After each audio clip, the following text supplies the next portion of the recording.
To calculate the exact area under a continuous curve, the geometric approach requires us to slice the region into a series of rectangular bands. By making those bands infinitely thin, we sum their individual areas to reach an exact total. Mathematically, this is a Riemann sum. It is a process of infinite addition. For the complex data curves mapped in physics or engineering, calculating a Riemann sum manually is a brutal computational process that is practically impossible to sustain. You might look to the indefinite integral for a solution. However, that operation only yields a generalized family of functions, the antiderivatives, rather than a specific numerical value. To find the actual physical accumulation, we require a definite integral. This is the specific operation that outputs the concrete number representing the total area. We need a mechanism to convert these theoretical antiderivatives into the specific numerical values of a physical area without relying on infinite addition. The formal solution is the Hauptsatz der Differential- und Integralrechnung, better known as the Fundamental Theorem of Calculus, or the HDI. The HDI bypasses the Riemann sum by proving that measuring total accumulation and measuring an instantaneous rate of change are perfect mathematical inverses. We define the integral function as an accumulator of area. As boundary line x moves forward, the shaded area, f of x, continuously expands. Pushing that boundary forward by a tiny step h reveals a specific sliver of new area added to the total. The exact area of this new sliver is defined as the new total area, f of x plus h, minus the original area, f of x. As step h approaches 0, this sliver becomes a standard rectangle. Its width is h, and its height is the function's value, f of x. Dividing the sliver's area by width h leaves the curve's height, creating a direct link to the original function. Taking the formal limit as h reaches 0 proves the first half of the HDI. The area function's derivative is the original curve. This means that finding the total area under any curve is a matter of finding a function whose rate of change matches that curve. Finding that function requires handling the integration constant, plus c. An indefinite integral produces an infinite stack of parallel antiderivatives. To find the bounded area, we evaluate the antiderivative at the endpoint b and subtract its value at the start point a. Because the constant c is present at both boundaries, the subtraction operation cancels it out entirely.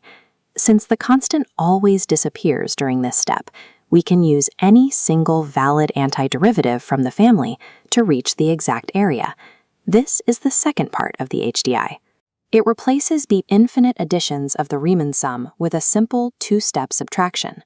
Since integration is differentiation in reverse, we can use the HDI to adapt advanced differential rules for solving complex integrals. Consider the product rule for finding the derivative of two multiplied functions. By applying a definite integral to this equation, the HDI unwinds the derivative back into its original functions. Rearranging these terms algebraically provides the standard formula for integration by parts. The same logic applies to the chain rule, which we use to differentiate nested functions. Reversing the chain rule creates the framework for integration by substitution. Substitution requires careful management of integration boundaries. When shifting the variable from x to u, we are fundamentally changing the coordinate system of the problem. If the boundaries a and b are not transformed to match the new variable u, the resulting area calculation will be mathematically invalid. These methods are not just separate mathematical tricks, they are the perfectly mirrored reflections of differential rules established by the HDI. The HDI is highly effective, but only if its boundary conditions are met. Blindly applying these formulas can lead to significant errors. A specific paradox appears when integrating a rational trigonometric function over the interval 0 to 2 pi. A standard substitution of u equals tan of x over 2 yields an answer of exactly 0. On paper, the algebraic steps appear correct. However, looking at the function over that interval shows the curve sits entirely above the x-axis. The area must be positive. It cannot be 0. The error is visible in the graph of the antiderivative. The substitution created an undefined discontinuous gap at pi. The HDI requires that both the function and its antiderivative are perfectly continuous across the entire interval. Ignoring these requirements for continuity turns the theorem into a generator of mathematical illusions that do not reflect physical reality. The HDI acts as the formal link that synchronizes the rate of change with its resulting total accumulation. By analyzing the moving boundary of an area function, the theorem allows us to calculate an infinite Riemann limit through a finite evaluation of its boundaries. This connection allows us to derive specialized integration rules directly from their differential counterparts. Maintaining this accuracy requires strict management of boundaries and a constant check for mathematical continuity. The theorem proves that calculating a total is a direct consequence of understanding the behavior of its individual parts.